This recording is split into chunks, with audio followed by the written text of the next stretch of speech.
தந்தை மகன் தூய ஆவியாரின் பெயராலே ஆமென். இயேசு கிறிஸ்துவின் அன்புமிக்க சகோதர சகோதரிகளை உங்கள் அனைவருக்கும் கிறிஸ்து இயேசுவின் அன்பு கலந்த வணக்கத்தை தெரிவித்துக் கொள்கின்றேன்.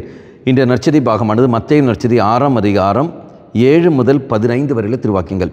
இங்கு நாம் பார்க்கின்றோம் இறை வேண்டல் எவ்வாறு ஜெபிக்க வேண்டும் என்பதை தெய்வம் நமக்கு கற்றுத்தருகின்றார். அப்போ பார்க்குற சமயத்தில் இந்த ஜெபம் ஆனது ஒவ்வொருவரும் தனிப்பட்ட முறையில் உண்டு. அவனுக்கும் கடவுளுக்கும் உள்ள உறவு எப்படி இருக்கின்றதோ அதுக்கேற்றபடி தான் அவனுடைய ஜெப வாழ்க்கையும் இருக்கும். உதாரணம், ஒருவன் தன்னை தெய்வத்தை தந்தையாக அவன் பார்க்கிறான் என்றால் அவன் குடும்பத்தில் அவன் தந்தைக்கு அவன் எந்த அளவுக்கு அவன் மரியாதை கொடுக்கின்றானோ, எந்த அளவுக்கு அவன் தந்தையை பார்க்கின்றானோ அதுக்கேற்றபடி தான் அவனுக்கும் கடவுள் அந்த உறவு அங்கே ஏற்படும். ரெண்டாவது, ஒரு நபர் தன் தெய்வத்தை தாயாக பார்க்குறான் என்றால் அந்த தாய்க்குள்ளே அந்த கரிசனம் அவன் தாய்க்கு எப்படி அவன் மரியாதை கொடுக்கின்றானோ அதுக்கேற்றபடி தான் அவனுக்கும் தெய்வத்துக்குள்ள உறவானது அங்கு கடந்து வரும். இனி ஒருவேளை அவன் தெய்வத்தை நண்பனாக பார்க்கிறான் என்றால் அவனுடைய நண்பர்கள் எப்பேற்பட்ட நண்பர்கள், எந்த சூழலில் அவன் இருக்கின்றார்கள், அந்த நண்பர்களை இவன் எப்படி பார்க்கின்றான், நண்பர்கள் மற்றவர்கள் பார்ப்பது இவன் அந்த நண்பர்கள் எப்படி காண்கின்றான் என்ற மையத்தின் அடிப்படையில் தான் அவனுக்கும் தெய்வத்துக்குள்ள உறவு அங்கு ஏற்படும். அப்படி என்றால் ஒரு மனிதனுடைய ஜெப வாழ்வானது அவனுக்கும் கடவுளுக்கும் உள்ள தனிப்பட்ட அந்த உறவு. அப்போ அது எப்படி இருக்கும்? நாம் என்ன செய்ய வேண்டும்? நீ தெய்வத்தை அன்பு செய்கிற என்றால் உனக்கும் தெய்வத்துக்கும் உரையாடல் இருக்க வேண்டும் என்றால் எல்லாம் கலந்து கொள்ளுங்கள்.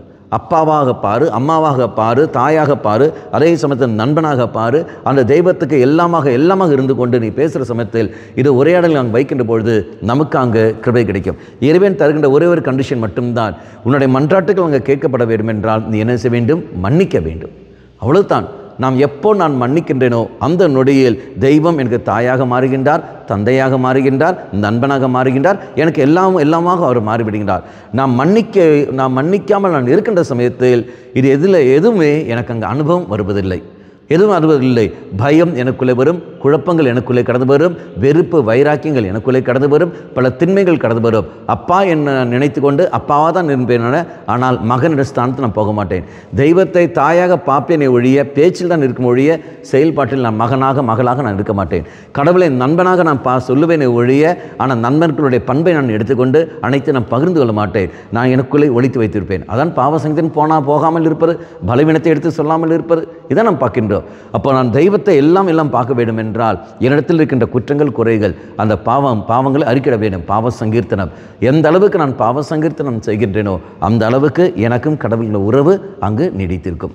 கண்களை மூடிக்கொள்ளுங்கள்.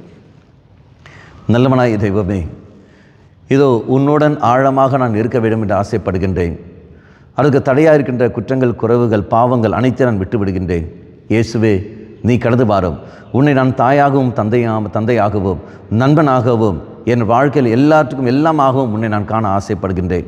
வாரும் ஆண்டவரே, சுதந்திரத்தோடு உம்மை நான் அழைக்கின்றேன், தாகத்தோடு உம்மை அழைக்கின்றேன். என்னிலும் என் குடும்பத்திலும் என் சூழலில் கடந்து வாரும். அம்மா மாதாவே, தெய்வ மாதாவே, எங்கள் மாதாவே, என் அன்னையே, விசேஷமாக எங்களுக்காக பரிந்து பேசும். ஆமென்.